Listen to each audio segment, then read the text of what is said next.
Welcome back to New Rockstars. I'm Erik Voss, and this is a spoiler-free review of Marvel Studios' Thunderbolts. I had the benefit of seeing the movie early, and as I've done for the past few MCU movies, I am now sharing with you a no-spoiler review of the highs, the lows, whether this movie deserved to be marketed as absolute cinema, and at the very end, my final score and ranking that I'm sure I'll never regret. Be sure to check out nerdriot.shop where we have this new Thunderbolts asterisk design. Grabbing one of these shirts is one of the best ways you can support New Rockstars, and we appreciate your generosity. Okay, Thunderbolts review, here we go. Let's start with some general thoughts. As always, I open these videos with the very eloquently written tweet that I composed while walking out to the theater, hoping to best my colleagues in the press with my ability to wax poetic about the state of the industry and the art of cinema. Here was my prose. I'll need to see it again, but I think Thunderbolts is the best Marvel movie since Avengers Endgame. The same kind of bullshit Marvel shills tweet in between screaming, "Let's!" and "Go!" when someone in a movie says on your left. I did go into further detail in the replies when people asked about other great post-Endgame movies like Spider-Man No Way Home and Guardians of the Galaxy Volume 3, and I said that despite Thunderbolts being on a more contained scale in some ways, it was a tighter story with better pacing and humor and hits us on a deeper emotional level. And I did see Thunderbolts a second time before publishing this review, and now I feel that, yes, it is the best MCU movie since Avengers Endgame.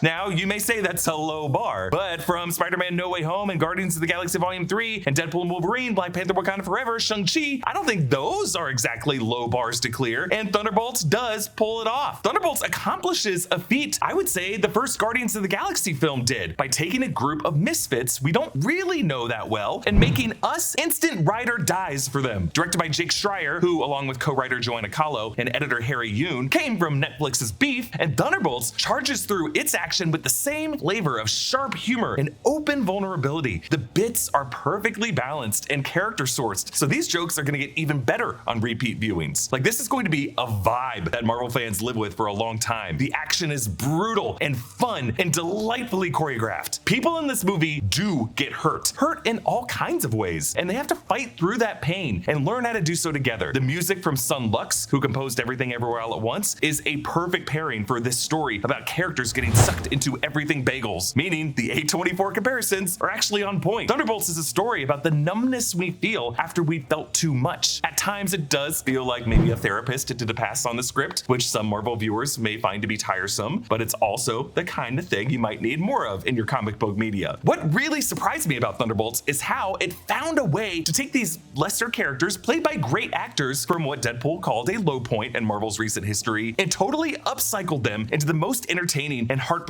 versions of themselves. Yelena Belova, Red Guardian, John Walker, Ghost, Val. It feels like these characters were created for this movie, not for the previous titles that they were in. And while Bucky Barnes' cinematic history is pretty hard to top, this kind of action and buddy comedy is really what I've missed from the characters since, honestly, Civil War. Like, I like the Falcon and the Winter Soldier, but at the end of the day, the first of 6 episodes did not have them at all together in it. Thunderbolts pulled off a bit of a miracle here by looking at some of the weak links of phases 4 and 5, discovering the best parts of them and scrapping them all together in a movie-length Avengers Assemble circle-up shot from the 2012 Avengers. The feeling you felt from that shot is a feeling you're gonna feel this entire movie. So what happens in Thunderbolts? Well, again, no spoilers, but we catch up with Yelena Belova, Alexei Shostakov, John Walker, Ava Starr, Bucky Barnes, and Taskmaster, all in varying degrees of moving on from their pasts as killers and forgotten super soldiers, now on a mission orchestrated by Val that runs them into Bob, who has his own secretive past with human experimentation. Much of what happens beyond that you can discern from the trailers, but yes, it involves an entity or form known as the Void that swallows people and city blocks in shadow, and the movie returns to Avengers Tower. I'm not gonna ruin these moments, but there were a few moments when my entire theater gasped in shock. And the post-credit scene of this movie, please try to avoid the leaks at all costs. This post-credit scene is Marvel's most satisfying post-credit scene since Phase 3, largely because it's an actual scene, not just an arrival of some character you have to look up on a New Rockstars video, and sometimes a character who might not ever show up again in the MCU. But adding a little asterisk to that statement, the post-credit scene of the Marvels is actually held up as apparently extremely important to Avengers Doomsday. Who'da thunk? But this movie does explain why they are called the Thunderbolts, and it's very sweet reason and what the asterisk is all about. We don't think it was weird if you were watching this video on a train and then when you crossed one certain street in your hometown, you weren't allowed to see it anymore. But that happens online all the time, where your physical location controls what content you can access unless you use ExpressVPN. ExpressVPN lets you change your online location with a single click of a button, granting you access to tons of content not normally available in your country. There are over 100 countries you can choose to appear from, so you can unlock thousands of new titles with ease. ExpressVPN works on your phone, laptop, even smart TVs, so you can watch your shows from the comfort of your couch or on the go. And it's super fast. There's zero buffering. I use ExpressVPN all the time, whether I'm doing research for new Rockstars or just trying to get the most value out of my streaming subscriptions. For instance, if you have Netflix, you might think Rick and Morty just isn't available to you. Well, it's not available in the US, but you can use ExpressVPN to tell Netflix you're in the UK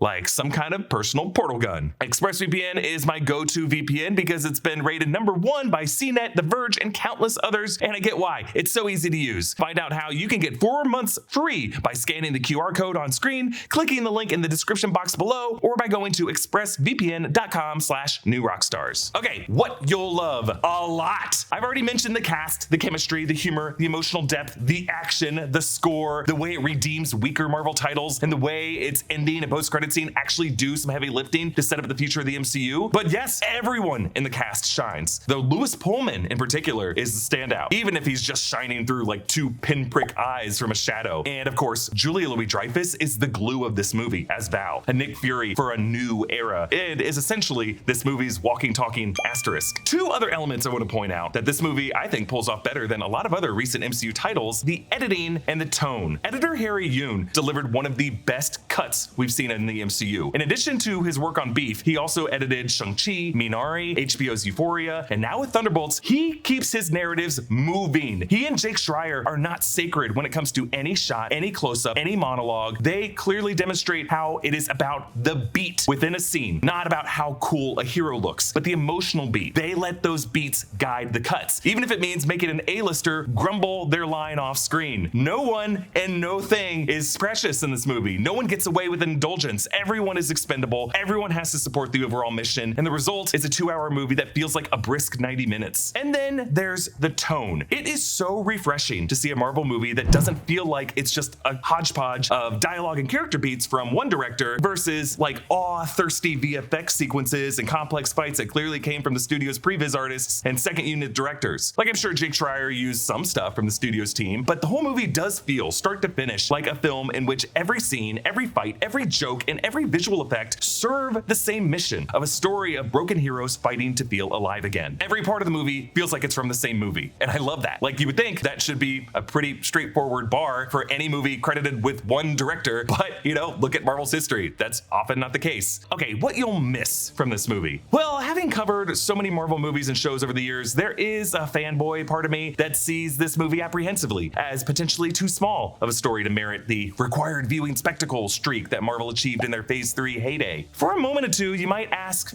does this matter to the MCU? You are all so adorable. And then, one scene later, the answer will come as a resounding yes! Yes! There might be some of you who have seen enough Pixar movies and Everything Everywhere All at Once and like Moana, I guess, to see yet another metaphorical therapy session and grumble a bit. But you know, if you just allow yourself to love these characters who are going through this, you will find, you know what? I think I need this. I think we all need this. But, you know, a few gripes here.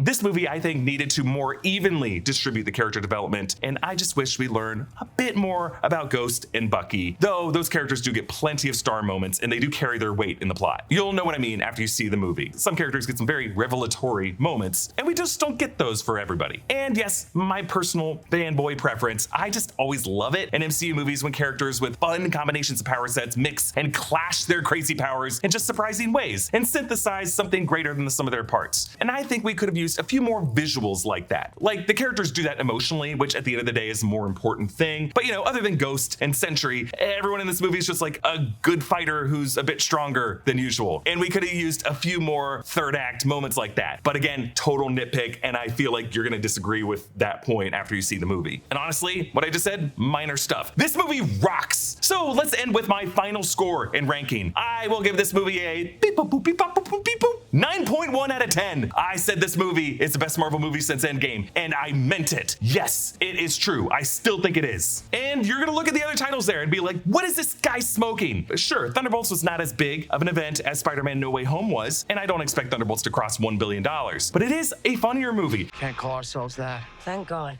Thunderbolts. It's a cool name. The fights are better without needing CGI to animate everything. And I care more about these second chance losers finding their purpose than I care about Peter Parker's arc in that movie. Deadpool and Wolverine had amazing moments. But, you know, looking back, its jokes and its cameos lose some of their luster because they're just kind of punching down and making meta pop culture references that Ryan Reynolds is probably getting sued over now. And at times, I just feel like Ryan Reynolds and Sean Levy, despite their talents, might not know their audience as well as they think they do. And James Gunn absolutely achieved something great with Guardians Volume 3. And while Rocket's story is beautiful in that movie, the ensemble chemistry that was so great about the previous two films seemed to be a bit backburnered in Volume 3 in order to serve Rocket's story. And I just think Thunderbolts does a better job of capturing that Guardians Volume 1 energy and establishing arcs for the entire team. And everything else on this list, you know, you could make a case for them, but I think they were just slightly imperfect films that were either saved by great elements or in some cases never achieved what they were going for. Look, your mileage is gonna vary. Feel free to disagree with me. I just think that anything I liked about those other 12 movies, Thunderbolts did a better job. A job that was more narratively economical and more emotionally impactful. And isn't that the point of paying as much as it costs to see a movie? So yeah, I'm okay putting Thunderbolts right at the top of the MCU movies since 2021, but we need an asterisk here because since some of these characters got their histories explored on Disney Plus series, isn't it only fair that we include the Disney Plus shows on this ranking? So let's redo it.